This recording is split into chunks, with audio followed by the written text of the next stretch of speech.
USCHO.com.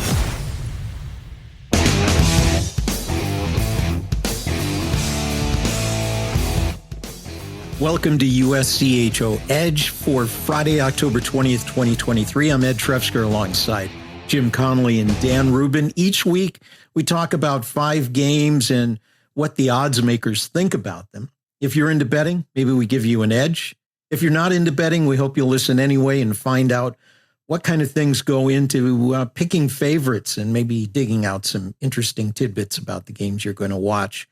Well, guys, I want to start out with this one, which is perplexing to me. Maybe not who's favorite, but how wide the spread is here. Boston University plus 165. They're the underdog at Notre Dame, which is a minus 215. Over under is 5.5. Now, I know both of them are sort of limping into this weekend. Boston University got spanked by UNH last weekend, 6-4. Notre Dame got shut out at RIT in their homecoming. They come into this 1-2. But why those numbers? Why is Notre Dame so heavily favored? I think I'll try to answer this and try to be succinct. People from Notre Dame gamble.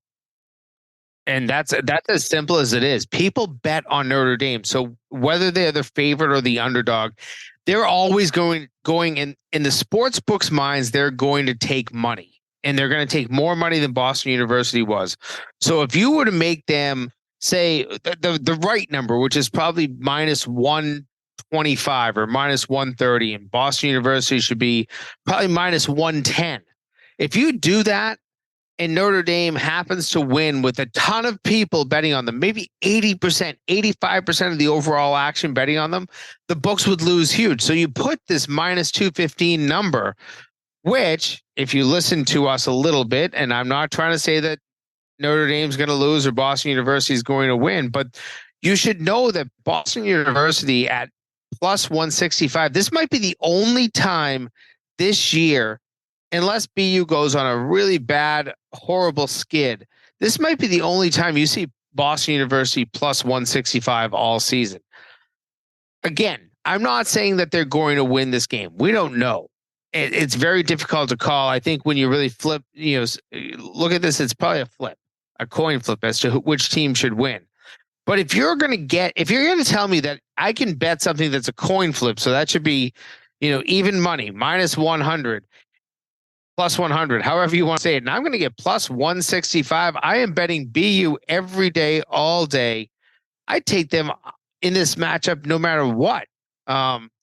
I think there's an overreaction to the loss they had at UNH, and then there's an overreaction to the fact that they lost an exhibition game where you're playing 6 lines worth of players against the U.S. National Team Development Program.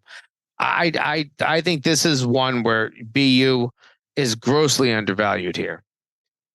I'm going to take this a step further, and I'm going to say that even if we're going to talk about the amount of action that's going to come in on a team like a Notre Dame under that pretense, even if the line is trying to make it enticing, is that it doesn't necessarily mean even that the line, I don't know where it started, but I don't think if it didn't start at minus 215, is that the amount of action on Notre Dame early in the week based on whenever the odds dropped or whenever the line dropped means that Notre Dame's number is going to push to try and entice more action on Boston University. So as the bets kind of roll in, and this is where if you'll see beginning of the week in football or basketball in the NFL, the NBA, whatever it is, you'll see teams with the money line where at the beginning of the week or a couple of days before, you'll have a team that has odds that then start shifting, and the line will start shifting in the NFL in particular because they play once a week. And as the week kind of goes on, if there is a real confidence factor in the betting, the line is going to continue to drift to try and entice more action on the other side of it. Now, college hockey, I mean, not being the big NFL type betting, you might see more of a line move because, like you said, Notre Dame fans, Notre Dame supporters might want to hammer some of that money down on Notre Dame just to bet their buddies and say, or bet their or bet their favorite team. We want to get the emotional part of it. And for that reason, I think the line may be moved. But you're right. I mean, I don't know that BU is going to win this game, but I think if I look at it, last week they were the number 1 team in the nation. and now all of a sudden they're a plus 165. That's absurd, which means that Vegas knows something or something. I don't know. This is where I come back to my Vegas is never wrong. But you don't. I'm still. It's laziness on the sportsbook's part right now. That this is just people saying, "Hey, Notre Dame takes a ton of action. They're going to take a ton of action. Let's try to get people to bet on BU." That's all they're trying to do here. Over under for me too just seems wrong at 5.5. I mean I mean it seems like we might hit the over halfway through the second period. Well, you think that, and BU had a game where they had 6 goals total in the first period last Friday, but Notre Dame 3 goals total in their entire game last Saturday, I think. Right, Ed? It was Saturday. I mean, like that over under of 5.5 kind of is one that I sit there and say I wouldn't touch it, because you could get easily 6 goals in the first period, but you could also see a 2-1 game late with an empty netter. It's 3-1, and that's the final. That's fair. I do think and I've seen BU, and I know I've talked about BU over the first couple of weeks as saying there is, and I think I might have said it last week here, there's something that I just don't like about the way BU is playing in the back right now in defense, or in, the defense and goaltending playing together. And so I think that there's a problem there. Now, Notre Dame, I think, is a very good defensive style team. They are strong, usually coming out of the back, but there's going to be a big difference. And Ed, please don't reach through the computer and slap me upside the head as a fellow Atlantic hockey guy. There's going to be a big difference between playing BU's offense and playing RIT's offense. I think RIT attacking wise is good. I think BU has the possibility that if you open it up and turn this into a track meet, there's going to be a lot of goals here. I really do think 5.5 is too low of a number here. I think if the game does open up a bit, you have a tremendous advantage defensively for Notre Dame. I think Ryan Bischel's 3 goals on Saturday was an anomaly. He was the only unanimous choice for the preseason Big Ten team. He's a terrific goaltender. Meanwhile, BU is still trying to sort things out in net. But the thing that really gets me about this matchup, particularly on Friday, which is the game we're talking about, is both of those teams come in to Compton Family Ice Arena as a wounded animal. BU is not off to the start they wanted. Notre Dame had a decent split with Clarkson. Maybe took the game a little lightly on Saturday. I don't know what it was. It did not. But let me say this also. If you look at the stats from that game, you think that Notre Dame should have done better. They shouldn't have gone 0 for a bazillion on the power play. They should have had a little better penalty kill. There are a few things that just seemed a little off. Maybe it was just the atmosphere or something.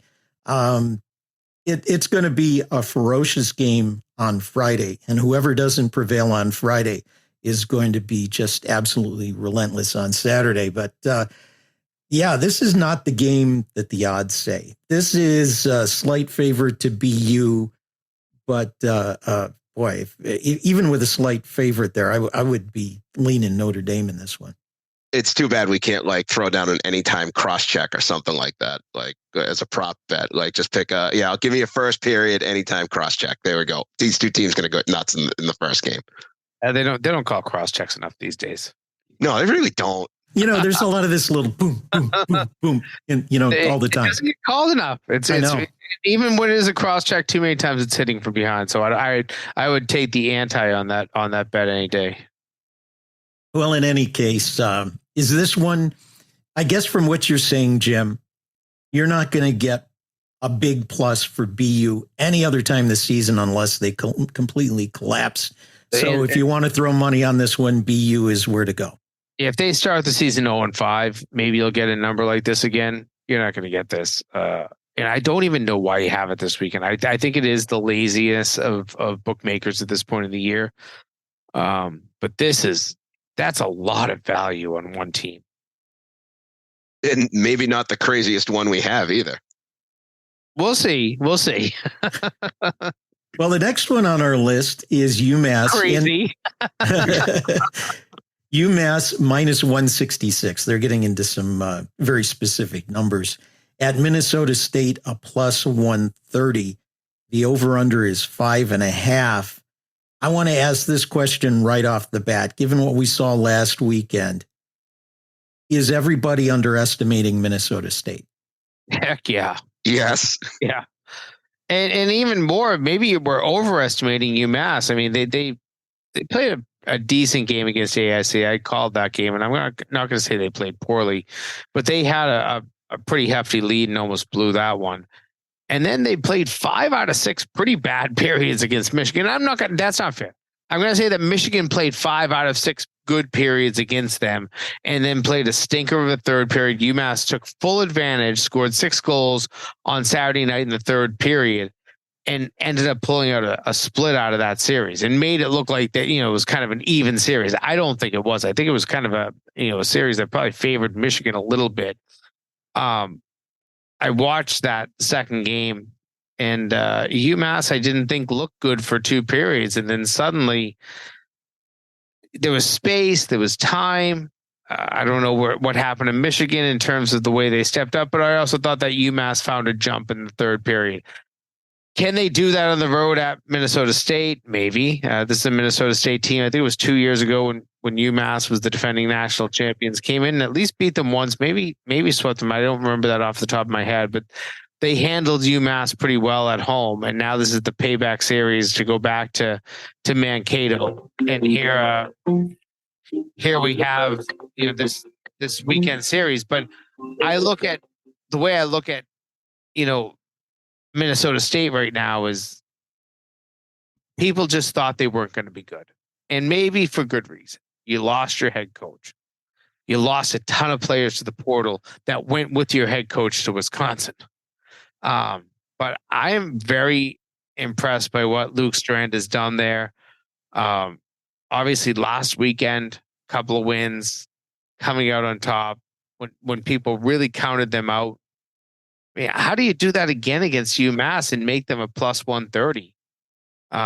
I know it's not the same thing as a plus 165 at Boston University, but I honestly think that at home, Minnesota State should probably be at least a favorite, if not a little bit of a heavy favorite, because of the fact that they perform well. I'm gonna take it a step further and just outright insult the bookmakers, which is that they've heard of UMass, and I don't think Minnesota State. If we're talking about lazy lines, and UMass comes off a split against Michigan, there you go. And Minnesota State didn't.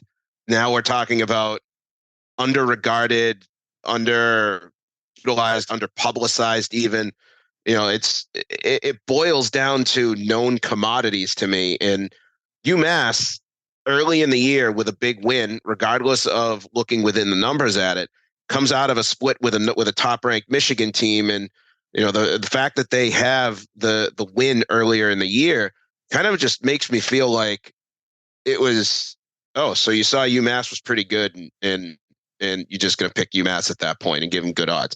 It's like, who is Minnesota State? Minnesota State, their coach is gone. Yeah, blank, done. And to me, that's almost an insult to college hockey audience's intelligence, which is, if you know anything about Minnesota State, you know anything about Mankato, it's a really hard place to go. It's a hard place to get to.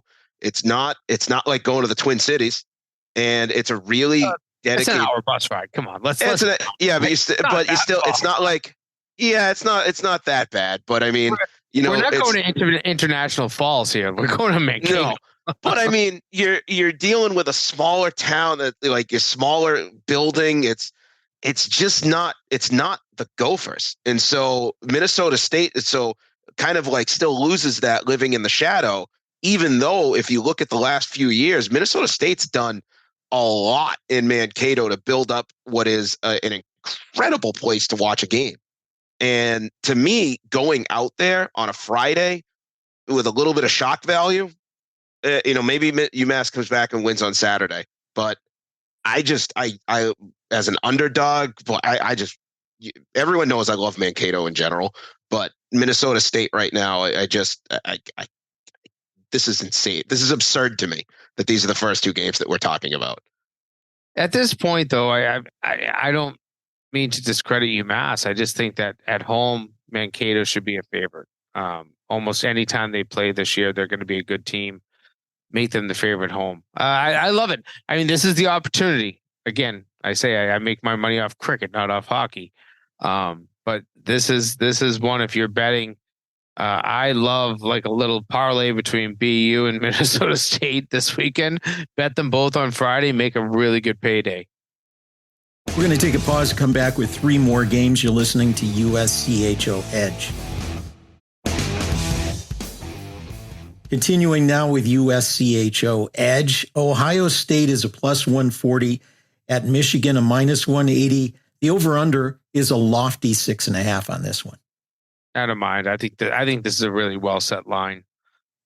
Michigan should be the favorite. Ohio State should be the underdog. Maybe 180. I wouldn't touch Michigan at 180. That's too high.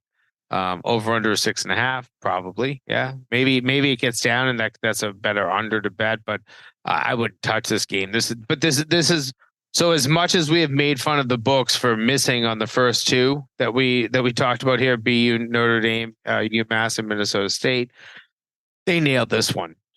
This is one I would stay away from as a bettor because it's too perfectly set of lines, both of them. Yeah, this is no longer insulting my intelligence. Ohio State and Michigan, which is pretty hard to do. I mean, there's not a whole lot of intelligence to insult. I listen, if it boils down to loading or unloading a dishwasher, I know I'm an idiot. I'm told that on a regular basis. But I like that this is at Michigan too. That's part of the reason why I like Michigan. I don't think there's a whole lot of value in betting this game at all. I think that this is just one of those times too where, based on what's happened the first 2 weekends for Michigan, where they split with Providence and split with UMass, I really feel like they need some good energy here, like some good, and everything's kind of trending towards what we might know about Michigan. And I understand that that they're not the same team that went to the Frozen Four last year.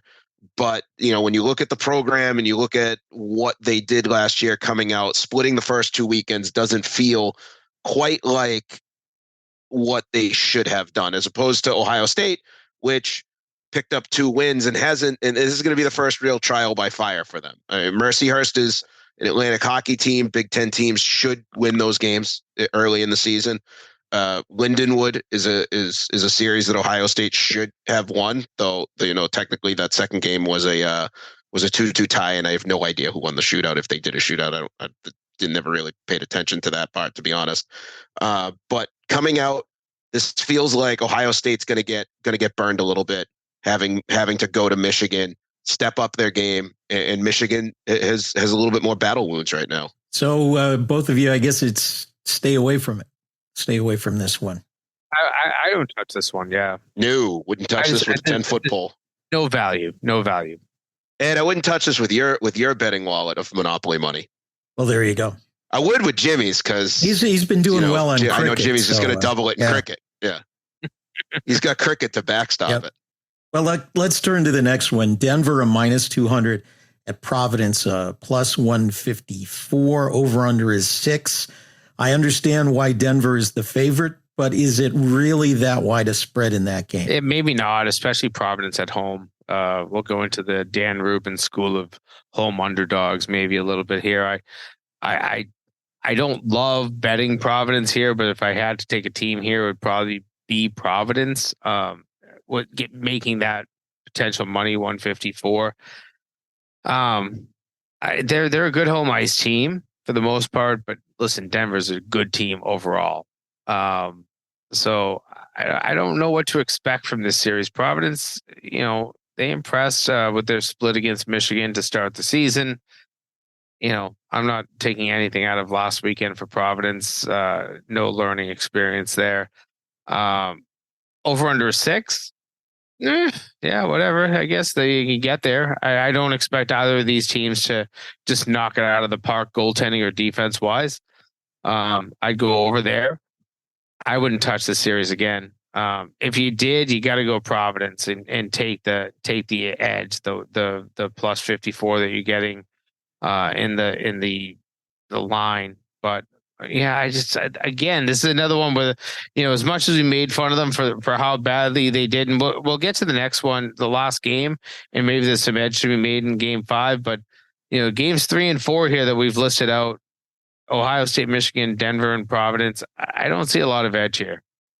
You know why I'm picking Providence here? And this has nothing to do with the home underdog, though that kind of plays into it. It's because absolutely nobody is talking about the games on Friday for Denver right now. The game on Friday. Everyone is talking about the game on Saturday. Denver, Boston College, Denver, Boston College, Denver, Boston College. That's all I've heard in Massachusetts is Denver, Boston College. It's Saturday night. Here comes Denver. It's BC's turn to be back, which is exactly why RPI is going to beat BC on Friday and Providence is going to beat Denver on Friday, because the sports gods want to remind you that they still have to play those games on Friday.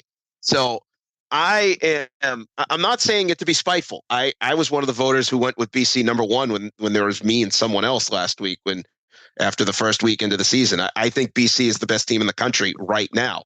But everyone is talking about Denver, Boston College.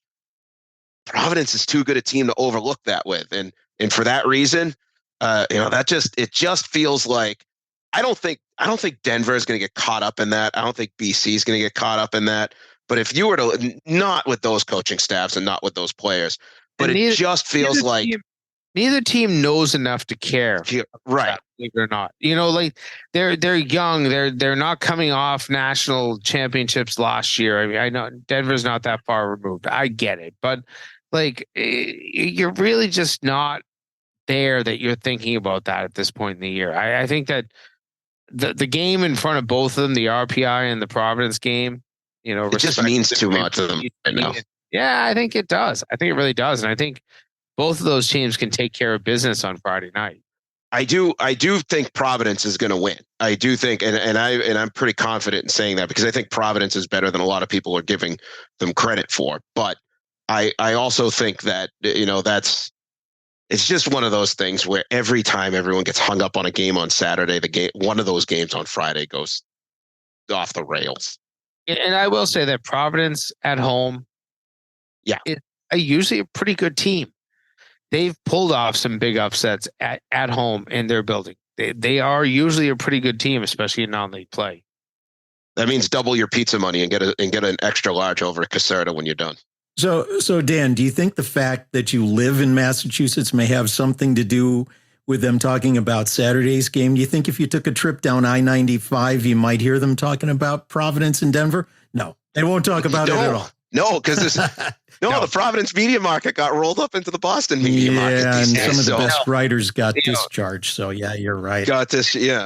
Providence media is talking about how bad the Patriots are, just like Boston. There's no way that anybody's worried about Mark Diver, who's one of the best writers down there, might be the only person in Rhode Island that even knows that game's being played. Well, let's move on to the last one on the list. And this is an interesting one. A renewal of a rivalry. Minnesota minus 145 heads into a plus 114 Denver. The over-under is 6. They're going to be in a sold-out Engelstad Arena with 95% of the fans wearing Fighting Sioux jerseys, maybe a handful with Fighting Hawks, and a few time-worn and no longer fitting Holy Cross sweaters in the crowd. I believe that will be the case, and I think that's great. I know that, Dan, you said that Denver, Boston College is the game of the weekend. This, to me, is the game that the series I'm most looking forward to. Great hockey between these two teams. They've played it for so long. I believe, according to, I think it was John Butchgross today, said of all the rivals out there, Michigan State having played the most times, and that was in the 340, 350 range. This is the 5th most often played rivalry. And I think they were around 304, 305. I don't have the number right in front of me. The one thing I'll say about this series, and this was probably, and the line might have changed since we sent this out. We put these lines out on Thursday, so that was about 4:00 yesterday. A lot of information about Minnesota has come out. Sounds like they're going to be missing a few top guns. I don't have the list in front of me of who, but they're going to be missing players. And if you're going into any rivalry game missing some of your top players, missing anybody for that matter, and my recollection was 4 players are questionable for this game. That's big. Going on the road to do that, that's even bigger. And going onto the road as a favorite, minus 145, opens my eyes a little. I love North Dakota. If you can get North Dakota anywhere around plus 114, as we had it on this one, great value. The reality is this is one of those games that North Dakota at home should be able to win because of the advantage if there are some injuries. And if Minnesota's lineup is more intact than I thought, maybe you have to wait, till almost warm up time on Friday night to bet this one. But if you're into this, you're betting it. Like I'd be very attentive to people like Jess Myers, who covers Minnesota regularly. Look at his Twitter account, see what the injuries are, see who's in the lineup, not in the lineup on Friday night. That is going to be critical to this game and maybe even this whole series. And if you can get North Dakota with that value plus 114, boom, grab it. I think the key really for this is just going to be who scores first and if it happens early. And for me, look, I think North Dakota as a home underdog early in a season when North Dakota's looking like it's got some mojo under it is a dangerous hockey team. Now there were times over the last couple of years, I want to say maybe 2 years ago more specifically, or last year, where I sat here and I said, North Dakota doesn't seem like they're North Dakota. And I remember I joked and I said, there's a whole lot of North Dakota fans that had just shut off the podcast. And Jimmy, you're the one who said, no, they're sitting there going, no, you're absolutely right. Like they just didn't look like the same North Dakota team that we would expect. And I think this weekend, having the opportunity to play Minnesota at home gives them an opportunity. Number one Minnesota, too. Number one Minnesota, that's right. 2 top 5 teams. It's going to be really hard to go into that game without emotion if you're North Dakota, because you have a chance to gain the standing back that program really lost. And when I say that tarnishes North Dakota's reputation, what we expect out of North Dakota, this is their series to win. And to me, if they score early in the first, and when I'm saying it's first 7 to 8 minutes, that place is going to go, forget it. The roof is going to get blown into Saskatchewan. Like it's going to be, or whatever's north. I think it's Saskatchewan. It's going to be out of control.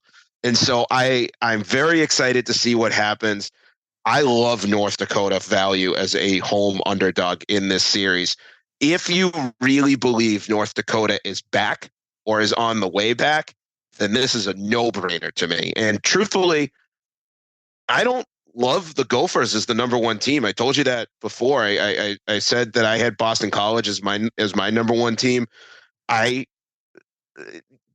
Look, they're 3-0. They're 2-0. They're number one. They're number one because BU lost. But I don't know. It's just something early in the season. That St. Thomas series. I don't know. North Dakota just feels right now for me. Might not feel right in March, but it feels right now. I have to argue with one thing you said there about the first goal, and I get it. I think what you're referencing is if North Dakota scores first, yeah, the place is going to go nuts, and it's going to maybe spiral out of control. But if you've watched North Dakota and Minnesota play, they can score 13 goals in a game. It doesn't matter, and they might be 5 or 6 or 7 lead changes. Like this is going to be a back and forth. I don't think it's who scores first. It might be who scores last. And how many of these games have we seen come down to that final second? There was a Frozen 4 game somewhere, Chicago maybe, where these two teams, am I right, Ed? You have the better memory than I do, but these two teams played right down to the buzzer in a Frozen 4 matchup. I mean, like those types of games exist out there.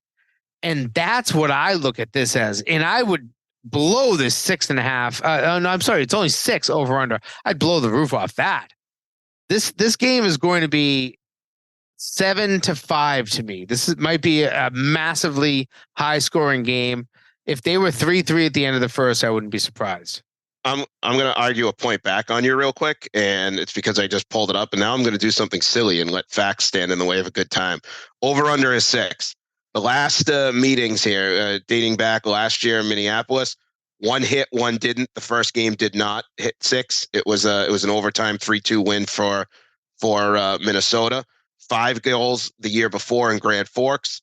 6, 5, and 6 were the two totals. 5-1 was the Minnesota win on Friday. So the last 2 Fridays, if this were 5.5, that'd probably be perfect. But majority of these games dating back 10 years or 6, 7 years or so, they didn't hit on a 6. And so I know what you're saying, but I don't like the over on a Friday. Was I right about Chicago 2017 though? 2017 would have been lost. It wasn't Chicago in 17. All-time series last 10. I got the. I mean, I'm just looking at notes from North Dakota real quick, and so my Frozen Four gotten mixed up. There's the Hockey Hall of Fame game from Vegas in 18. That was 3-1, and then there was the 9-3 win in 2019 in Minneapolis, which now that I've mentioned it, a couple of Minnesota fans did indeed shut the podcast off and curse me for bringing that up. I remember that game. I watched that game, and I think it got to 6, and I started giggling because I was like, oh, there's going to be angry people tomorrow. Well, a few points here. First of all, if you go straight north from Grand Forks, you hit Manitoba. Western North Dakota is south of Saskatchewan. So there's one. So the roof will land somewhere between the border and Calgary. Okay. I'm just happy that I got somewhere near geography right, that because I was referencing something that doesn't exist inside the Mass Turnpike. There you go. So okay, so it's a mirror. It is a Christmas season miracle 2 months early. So the next point, poll voters really love North Dakota so far, but I don't think we know a whole lot about how good they're going to be or how not good they're going to be. And I think they're going to be pretty good. 2 wins, 7-2 over Army, 2-0 over Wisconsin. Going into this, but North Dakota has 14 new players on the roster, 7 freshmen, 7 transfers, and all 8 defensemen are new. So, and the goaltender is new. So they're still trying to figure out some of that. We'll see how that looks. Meanwhile, Minnesota, if there are some injuries or some illnesses that keep players out, we don't really know much about them. It took overtime, as you mentioned, in the first game against St. Thomas and a comeback the next night, 3-0. We probably know more about Minnesota than we know about North Dakota. Isn't there a little bit of uncertainty there for the Fighting Hawks? I think so. Maybe. I think I do think that voters tend to want to put North Dakota, like make it look like North Dakota. I mean, say North Dakota's back. Like, look at me. I'm sitting here saying, boy, I really want North Dakota to be back. Like I want the energy that comes when North Dakota's in there, because it's you want that to happen. So you tend to kind of gloss over your eyes when you look at them and put them in there. I do think the uncertainty compared to Minnesota is maybe a little different in a sense that even with returnees versus non-returnees or whatever it is, every year is different. And so far, Minnesota hasn't shown me much to get me the same excited about Minnesota. Maybe it's because I'm used to seeing the Gophers do good things on the ice. I don't know, but I just don't have that same excitement for them right now. Again, it's all about right now. We're only 1 or 2 weeks into the season. Summing this one up, take the over. Jim says, take the under. Dan says, and I'll tell you, I had to look it back up and reference as bad as as good as I thought my mind used to be. 2014 was that last second win, and the final score of that game was 2-1. I thought it was 6-5, but it was 2-1. Minnesota over North Dakota in the national semifinal. So maybe there's not always a ton of goals in this series. I still like more than 6. And that was Philadelphia, not Chicago. It was Philadelphia, not Chicago. Someplace in the Midwest. For us Easterners, that's the Midwest. That's east of where I live. And I live in the East. Anyway, so Dan, you're taking North Dakota as a home underdog? Absolutely. This is my how can you bet against a home underdog, and this is where that comes into play. I won't do it with Providence. I will do it with North Dakota. How can you bet against the home underdog in this one? And I'm sure you could say, well, because it's number 1 team in the country and Minnesota's pretty darn good. But man, you talk about I am all in. I can't wait to be so wrong next week. This is going to be awesome. Yeah, we go back to last week, and when we really come down to it, I don't know what we were combined. If you want to combine the two of us, we were at best 3-10. We were awesome. hot garbage. Hot garbage last week. So please don't listen to everything we say on this podcast. I am definitely going North Dakota here too as home underdog. Yeah, I like North Dakota in this one as well. And I think with that, we've had quite the long chat today. Enjoy the games this weekend. For Jim Connelly, for Dan Rubin, I'm Ed Trefzger, and this has been USCHO Edge.